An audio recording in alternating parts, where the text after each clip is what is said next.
आपका आशीर्वाद, इतना प्यार हमें सारी जगह जो मिल रहा है, एक चीज का वादा मैं आपको देता हूं कि आप जितना आशीर्वाद देंगे ब्याज के साथ आपको लौटाने का काम करेंगे।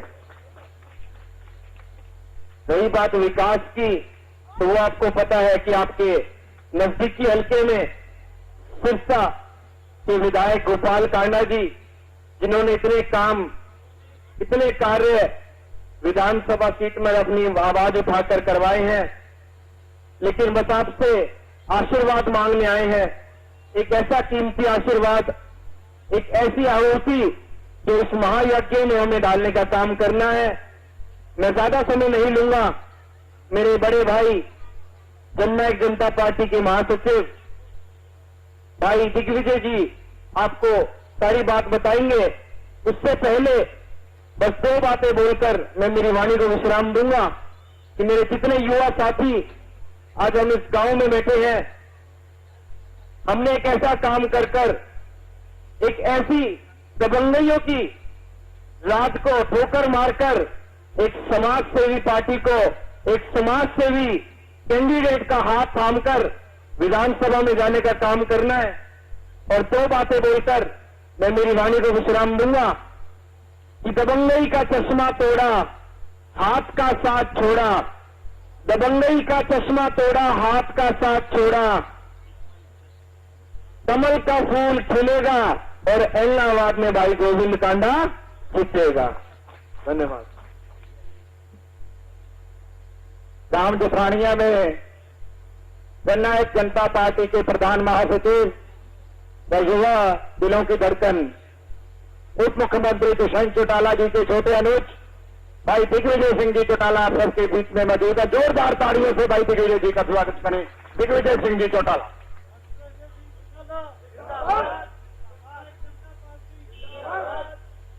परम आदरणीय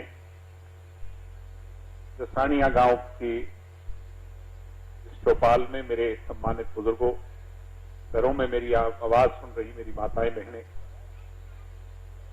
और देश का भविष्य, हरियाणा की शान नौजवान युवा साथियों, मेरे साथ चल के आए भाई धवल जी और दोनों ही पार्टियों के सभी सम्मानित वरिष्ठ नेतागण, कार्यकर्ता साथियों, इलेक्ट्रॉनिक मीडिया, प्रिंट मीडिया के साथियों, आज आप लोगों ने चुनाव के इस रण में जेजेपी बीजेपी के संयुक्त रूप से उम्मीदवार गोविंद कांडा जी के समर्थन में यहां पहुंच करके पुष्प रूपक माला देके, आशीर्वाद देके हमारा हौसला बढ़ाया। जैसा हमारे बुजुर्ग कह रहे थे, तो यहां से कोई दिक्कत नहीं आने देंगे, कोई कसर नहीं आने देंगे। ये आपने ताकत देने का काम जो गठबंधन के कैंडिडेट को किया, मैं इसके लिए आप सबका बहुत बहुत आभारी हूं, धन्यवादी हूं, ज्यादा अदा करता हूं। सम्मानित बुजुर्गों, नौजवान दोस्तों, वैसे तो इलेक्शन 5 साल में होते हैं, मगर बाई इलेक्शन क्यों इस बार हो रहा है 2 साल बाद, ये आप सब मेरे से भली बात ही जानते हो। मेरे चाचा जी ने, अभय सिंह जी ने इस्तीफा ये कह के दिया था कि मैं विधानसभा का मुंह तब तक नहीं देखूंगा जब तक 3 कानूनों को रद्द ना करवा दूं। आई बात ही इंडियन नेशनल लोकल के हमारे कार्यकर्ता ये कहते हैं कि अभय सिंह तो जबान के नहीं है, अपनी बात से कभी मुकरा नहीं करते। कानून तो रद्द नहीं हुए, उचित तो ये बनता था कि अभय सिंह खुद ना लड़ करके मेरी चाची को लड़वा देते, नहीं तो मेरे 2 भाई हैं छोटे, करण और अर्जुन, वो चुनाव लड़ते। मगर जैसा कि उनका स्वभाव है, वो अपनी बात पर अडिग नहीं रहे, उंगली कटवाकर शहीद होना चाहते। सम्मानित बुजुर्गों, नौजवान दोस्तों, पीछे उन्होंने ये कहा कि मैं, अब लोगों ने पूछा दोबारा, आप दोबारा क्यों चुनाव लड़ रहे हैं, जबकि आपने कहा था कानून रद्द नहीं हो, तब तक जाऊंगा नहीं। तो उन्होंने ये बात कही कि मैं इसलिए जा रहा हूं कि मैं कानून रद्द करवा सकूं। किसी पत्रकार ने पूछ लिया, भाई फिर भी रद्द नहीं हुए तो फिर क्या करोगे? बोला फिर इस्तीफा दे दूंगा। तो सम्मानित बुजुर्गों, नौजवान दोस्तों, आप सब भली भांति जानते हैं सारी बातों को, आज के हालातों को। अब तो 3 साल बचे हैं, 3 साल में एक सीट इंडियन नेशनल लोकदल या अभय सिंह जी जीत जाएं, उसका कोई ज्यादा सा फर्क नहीं पड़ेगा। एमएलए तो बन जाएंगे मगर वो सरकार नहीं बना पाएंगे, ना ही मुख्यमंत्री बन पाएंगे। 17 साल आपको हो गए, 10 साल हुड्डा जी के राज के, 7 साल ये। कामों की बहुत कमी है। चौटाला साहब के राज में ही अपने को कोई संभाला करता, उसके बाद तो कोई अपनी पूछ नहीं हुई लाके। इस बात को भी सहमत होगा आप। इसलिए मेरी आपसे गुजारिश है, विनती है, निवेदन है कि अब बड़ा सुनहरा अवसर आया।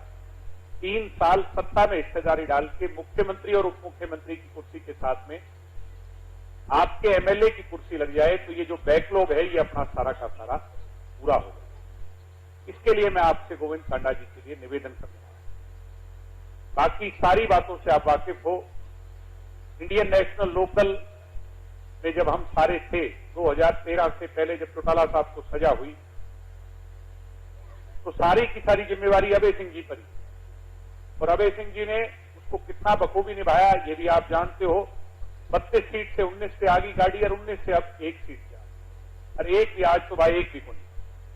27% वोट आए इंडियन नेशनल लोकल, और आज 1.8% वोट रह गया। क्यों? क्योंकि लोगों को अपने नेता के पास ये पूछ के जाना पड़ता है भाई साहब का मूड ठीक है कि हमारी बात को सुनेंगे कि नहीं।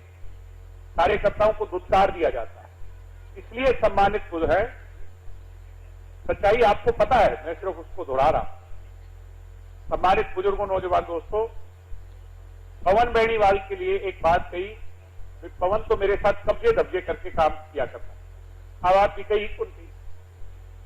आप ये सोच के चलो, और इस बात का नौजवान पीढ़ी से मैं कहूंगा भाई आपने सोचना है, क्योंकि अगले 5 साल 10 साल 20 साल आपने राजनीति देखनी है। भाई अपने को कब्जे दब्जे वाला काम चाहिए या काम चाहिए, डेवलपमेंट चाहिए? डेवलपमेंट चाहिए कि नहीं चाहिए? काम चाहिए। और काम इस बात का एहसास आपको होगा कि दुष्यंत ने जो बात कही, चाहे वो ट्रैक्टर पे टैक्स हटवाने की थी, आपका टैक्स हटवाया था नहीं पार्लियामेंट। 75% आरक्षण कानून युवाओं को रोजगार में देने का हरियाणवियों को पीछे दशहरे वाले दिन 15 तारीख को लागू। महिला रिजर्वेशन के लिए जमाल में नैना जी कह के गई थी भाई पंचायत में 50% महिला होंगी, वो काम भी कर दिया कि नहीं कर दिया? यहां मेरे बैकवर्ड परिवार के जो बैठे हैं, आपकी बड़ी मांग थी पंचायतों में हमारा हक होना चाहिए। 8% उसका हक भी दिलवाने का काम आपकी सरकार ने। ठीक ऐसे ही 500 रुपए बुढ़ापा पेंशन बढ़ाई। लोग कहते हैं भाई ये 5100 कब करोगे? हमने आपसे वादा 5100 का किया। 500 इसलिए क्योंकि हम अपने दम पे सरकार में नहीं है, 10 सीट से बलबूते सरकार है। मगर ये वादा आपसे है, जसानिया गांव में कह के जा रहा हूं कि 5वें साल जिस दिन वोट मांगने आपसे आएंगे 5100 पेंशन होगी उससे पहले। तो अपनी बात पर और काम पर अगर आपने वोट डालना है वो तो आप डालियो जेजेपी और बीजेपी वालों को, और भाई कब्जे दब्जे वाली बात पे वोट डालना है तो डालियो आप दूसरी। मैं यही कहने आपका मुझे पूरी उम्मीद है कि जिस दिन पेटियां खुलेंगी जसानिया गांव से 45 से एक ऐसी हवा चलेगी में बड़ी लीड बढ़कर के इनकी जीत में सम्मिलित हो जाएगी। बहुत बहुत धन्यवाद। जय हिंद, जय भारत।